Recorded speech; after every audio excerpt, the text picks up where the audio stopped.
So the other day, I'm in a session with this young lady, and she asked me the question, why do people enter relationships before they get healed?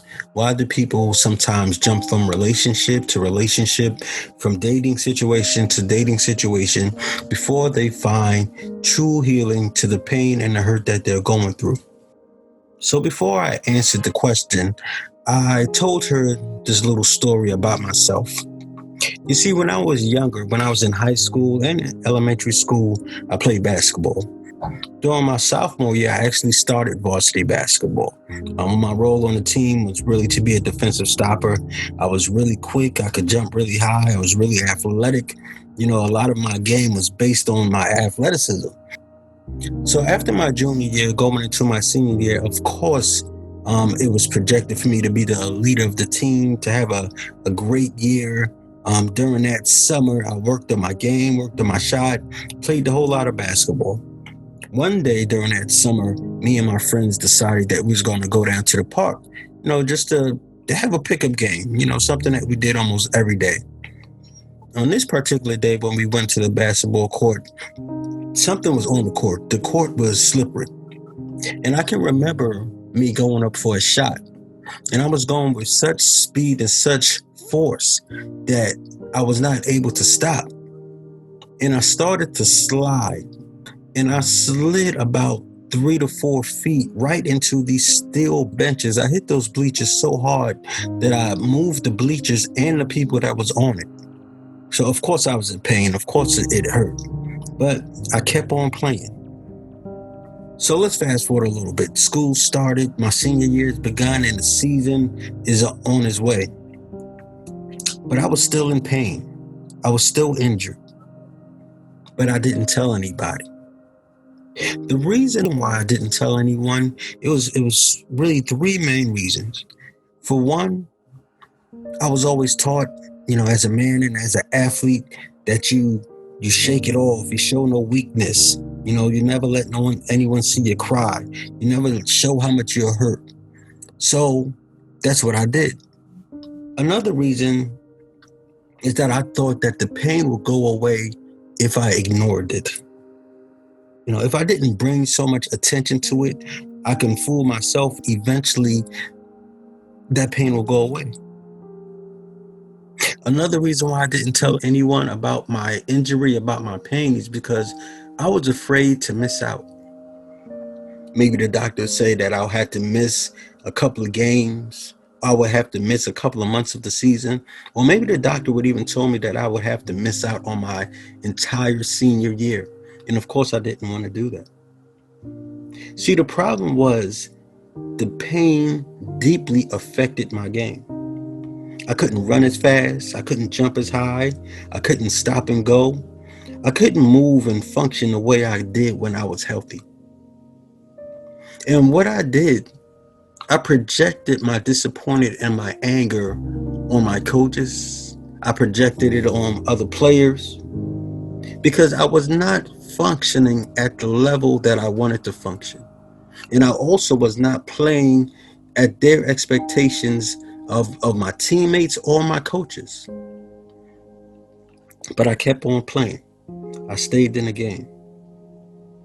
By the end of the season, I told myself, okay, I have to be honest with my mom and tell her how much pain I'm actually in. So when I told her, she did exactly what I thought she was going to do. She did what any good mother would do. She took me to the doctor.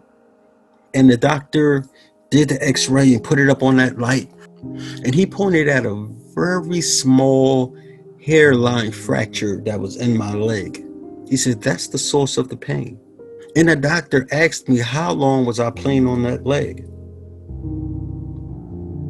And I actually forgot where the pain originated from because I was trying to hide and bury it and suck it up. And I made stories about it and made excuses about it for so long that I actually forgot how I got hurt and when I got hurt. So the doctor told me exactly what I thought he was going to tell me. He said, hey, you're going to have to wear a boot. You're going to have to wear one of those air casts, and you're going to have to stop putting pressure on your leg in order for it to heal. And the season was over, so I figured, okay, hey, what's the big deal? Season is over. I can put this little cast on, this little boot on, and sit out for a couple of months, a couple of weeks, however long it'll take me to heal. But before I did that, I wanted to play one more game. So I decided to go back to the same basketball court that I got hurt at. But this time, I went up for a regular shot. I wasn't even playing so hard. But when I came down, I landed on that leg and my bone broke. And now, when I originally had to just wear an air cast, to wear one of those boots, I was now forced to sit down and wear a cast that extended from my toes all the way to my upper thighs for about 6 months. Now, I say all this to say, the same thing that I did with the pain in my leg is the same thing that we do when we hurt emotionally. When our hearts are injured, when our hearts are broken, we stay in the game without dealing with the pain. We believe that if we act tough enough, if we're hard enough, that no one would notice that we're in pain. They'll just think that we're strong. They'll just think that we're independent. And they'll just think that we don't take crap from anyone. So we keep dating. We also believe that if we ignore the pain long enough and if we keep it a secret, it would eventually go away. But we know that no problem, no injury, no hurt goes away by ignoring it. The only thing that happens is that it sits dormant. And after some time, we explode. We also are afraid that we're going to miss out. We are afraid to be alone. We can't see ourselves by ourselves. We can't function without a man or a woman or sex in our lives. We can't just sit alone. We can't miss out a night at a club. We don't want to lose the attention that we get from the opposite sex. So we keep our hurt selves in the game. But just like my leg that I tried to ignore, that I tried to hide, that I tried to toughen out, if we keep playing the game with the pain in our heart, one day we will break. Unless we give ourselves a break and take the time to heal, we will break. Take the time out to sit down, to slow down, do some self-inventory. Get off of social media. Stop responding to certain texts and answering certain calls, and just take a break and heal. Now, physically, my leg got better. I began to play a little bit basketball again, but I wasn't the same. The fact that I experienced that brokenness, it affected me psychologically. And I never played with that same reckless abandonment again.